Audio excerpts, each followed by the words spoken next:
James Mathers for the Digital Cinema Society at NAB 2023. I'm here with Ryan Snyder, who's going to tell me about some new updates for Canon cameras. Absolutely. Thanks, Jim.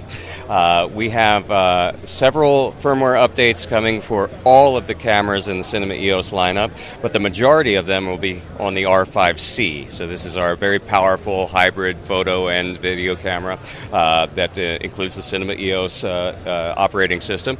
And some really exciting updates for this. First off, we have changed the time that it takes to switch between those photo and video modes on here. So we've drastically reduced the switching time of that to make people happier, miss less shots going between the photo and the video modes. We've also added a power saving mode on this guy. So if you're shooting in 4K, you're going to get about a 30% increase in battery life.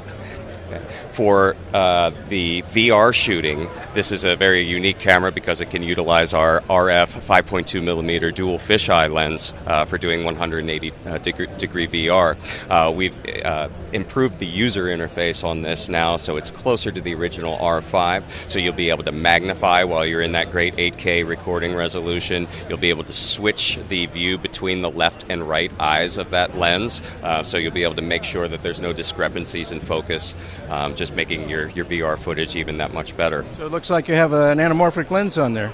We do. It's a lot of people don't realize that we have the anamorphic D-squeeze in camera available, so we wanted to make sure that people were aware of that. Now, as far as this camera and the EOS C70 camera, we're actually improving the autofocus on that even more by allowing the camera to start autofocus detection from the rear of a head. Right now, it's got to see the face first before it would detect that, so now it'll start tracking from the rear of the head. It also increases the sample size for tracking, so even more accurate autofocus, and the ability to switch the subject with the control ring on the lens as well. So if you have an RF lens there, you can swap between subjects there.